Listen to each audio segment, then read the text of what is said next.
Walau anna ahlal qura, sekiranya penduduk negeri-negeri, penduduk sebuah kampung, penduduk sebuah kecamatan, penduduk sebuah kabupaten, sebuah negara beriman dan bertakwa, maka Allah akan bukakan pintu keberkahan dari langit dan juga dari bumi. Jadi syarat keberkahan itu adalah beriman dan bertakwa. Gitu saja ya. Beriman dan bertakwa, maka Allah akan bukakan pintu keberkahan dari langit dan dari bumi. Tetapi kalau kita itu dusta terhadap ayat-ayat Allah, ingkar terhadap ajaran yang dibawa oleh Rasulullah, maka Allah akan menyiksa kita, ya, mengadab kita disebabkan karena perbuatan kita. Jadi kunci keberkahan itu hanya disuruh beriman dan bertakwa, ya. Walau anna ahlul qura amanu wattaqu la fatahna alaihim barakatim minas sama'i wal ardi walakin kadzabu fa'udnahu bima kanu yaksibun. Gitu ya. Jadi gampang kelihatannya ya. Sudah ada nggak kira-kira nih? Sudah ada nggak sebuah negeri yang berkah Allah kasih dari langit dan juga berkah Allah kasih dari bumi? Aman, nyaman, sejahtera. Ada nggak? Ada nggak? Negeri kita sudah belum? Nah, kalau belum berarti ada masalah, ya. Karena janji Allah itu pasti. La fatahna alaihim. Jadi ada la fatahna. Ini Ustadz Endang itu Ustadz Dadang ya. Ngerti ini lam tauhid ya? Iya benar ya. Sungguh, kata-kata sungguh. La fatahna alaihim. Sungguh akan kami bukakan buat mereka keberkahan. Jadi Allah itu bersumpah sungguh. Jadi pasti gitu ya. Dan sebetulnya negeri ini sudah ada di dunia ini yang aman, sentosa. Ya. Siapakah itu? Saya itu kemarin googling ya. Tahu googling ya? Baca internet. Ternyata Brunei Darussalam itu mewakili negeri ini. Brunei Darussalam, ya. Di Brunei ya, itu rakyatnya tidak bayar pajak, nggak ada pajak Pak sana, nggak ada gempa bumi, nggak ada, ya. COVID nggak kedengaran, ya. Dan konon sudah 30 tahun lebih orang-orang Brunei itu membayar zakat semuanya, nggak ada yang mau menerima zakat. Itu di Brunei, ya. Jadi sekarang sudah ada buktinya. Allah kasih keberkahan dari langit dan dari bumi. Terus bagaimana untuk menggaji aparatnya? Dari sumber alam. Ya. Di sana ada apa itu? Minyak ya, minyak. Ada air. Kita juga dulu ada minyak. Kita ekspor minyak dulu. Tapi karena nggak ada keberkahan, kerannya jadi menciut jadi tipis. Kita punya air, karena nggak ada keberkahan, air kita yang menguasai itu orang Perancis Pak. Airnya air kita, dijualnya di kita, yang beli orang kita, untungnya dibawa ke Perancis. Itu yang terjadi ya. Kalau tidak, harusnya itu buat gaji pegawai negeri harusnya. Di Papua itu punya emas, gunung emas, di gunung bawah itu emas semuanya. Itu udah berpuluh-puluh tahun diambil emasnya. Dibawa kemana? Ke Amerika. Katanya yang punya orang Amerika, padahal itu bumi Papua, buminya orang Indonesia. Gitu kan? Murid saya itu kerja di tambang emas itu kaya raya Pak, gajinya besar. Dia dari UI ya, jurusannya metalurgi, wanita metalurgi, jadi jurusan besi gitu ya. Dan gajinya besar. Tapi itu yang miliki bukan kita, itu milik Indonesia, tapi manfaat terbesar bukan untuk kita, diambil mereka. Karena tidak ada keberkahan. Ya, kita punya hutan. Apa sih bedanya Brunei dengan kita? Ya, apa bedanya Brunei dengan kita? Brunei punya hutan, kita juga punya hutan. Hutannya luas. Bahkan tongkat kalau diceblokna pun jadi kayu. Tapi yang ngambilin kayu itu siapa itu? Diambilin, illegal logging. Siapa yang mengambil manfaat dari kayu itu? Dijarah, Pak. Kita punya lautan yang luas karena kita Nusantara ya, pulau-pulau itu luas. Bukan lautan tapi kolam susu, gitu ya. Itu ikannya melimpah, Pak. Melimpah. Tapi siapa yang ngambilin ikan itu? Orang-orang Vietnam, orang Thailand dari luar negeri, Pak. Pakai trawler disedotin, habis. Kita cuma ikan-ikan kecil. Padahal itu ada di negeri kita. Kenapa? Karena nggak ada keberkahan. Bahkan saya lihat tanah kita, sawah kita itu mati, Pak. Sawah kita mati. Kalau nggak ada pupuk, nggak tumbuh itu, ya, udah mati, gitu kan.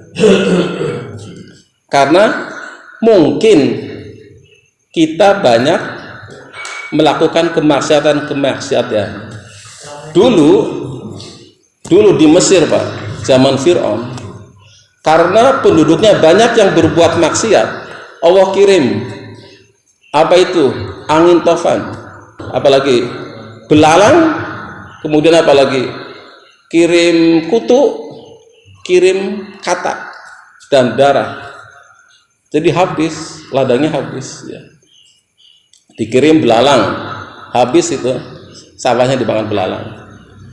Dikirim katak, dikirim kutu. Di situ kita juga banyak kutu ya di sawah ya. Gitu. Keong banyak ya. Itu dikirim, itu adab Allah. Jadi fa'arsalna alaihim tufana wal darada wal kumala wad dafadiya wad dama ayatin mufassalat. Gitu ya. Karena mereka itu orang-orang yang suka berbuat maksiat. Itu dikirim. Hujan yang dari langit satu-satunya yang paling halal itu kan dari langit ya. Belum nyampe ke bumi. Itu begitu nyampe ke bumi belum tentu membawa keberkahan, Pak. Bisa merusak tanaman cabai, tanaman bawang. Padi-padinya juga banyak yang kuning, harus disemprot, gitu kan? Itu seperti itu. Jadi dulu pernah dilakukan oleh Allah di negeri Mesir di zaman Fir'aun, dikirim belalang. Mungkin kalau kita sekarang melihat banyak burung ya, sawahnya dimakan burung ya. Tapi karena orang kita itu orang-orang pinter, itu nggak menganggap itu adalah ujian dari Allah, nggak menganggap. Itu adalah fenomena alam. Itu yang kita selalu katakan gitu. Angin tofan, fenomena alam.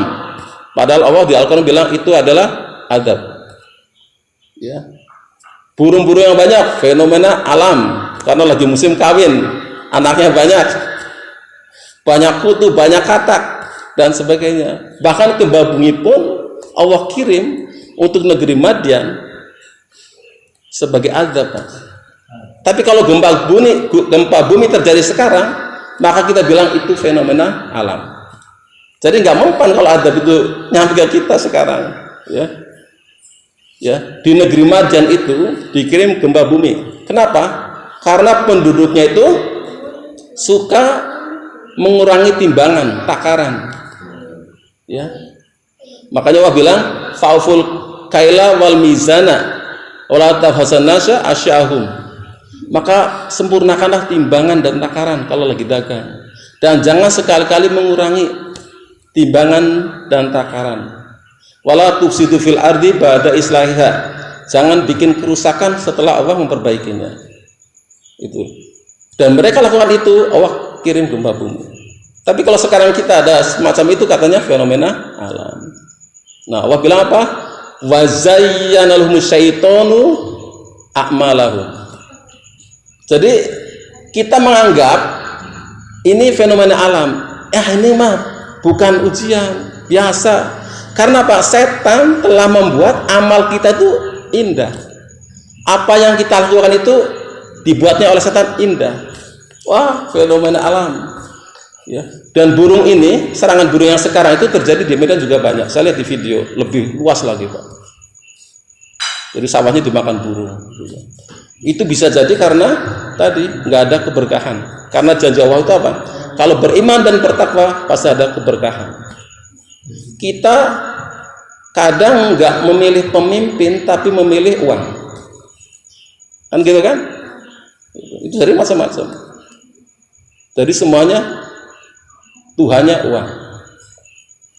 Banyak apa itu togel, togel, minuman keras dan sebagainya. Gitu.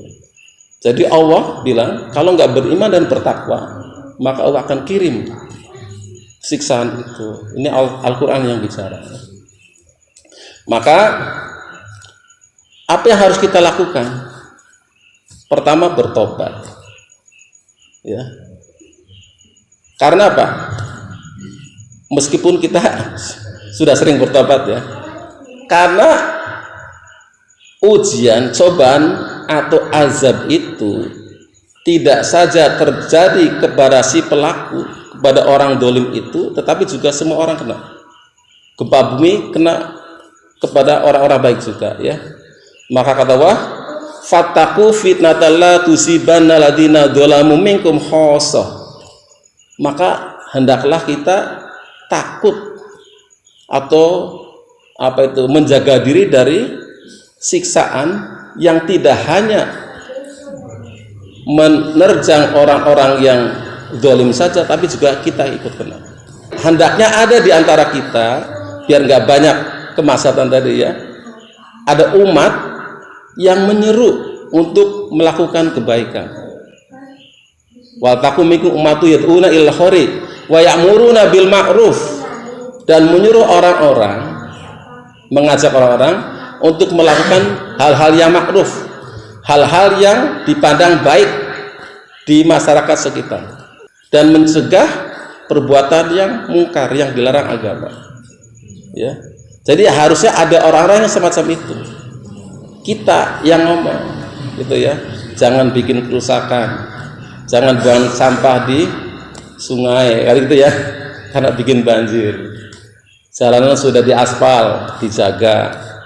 Harus ada orang yang seperti ini, ya. Harus ada orang yang terus-terusan mengajak orang lain untuk melakukan kebaikan, sehingga kemungkaran itu bisa tereduksi, berkurang, ya, tidak merajalela. Kalau semua orang diem, Pak, kemungkaran bisa disangkanya kebenaran, kemaksiatan disangkanya hal yang biasa, kan gitu kan, biasa kan gitu kan. Padahal itu menjadi kita tidak berkah lagi.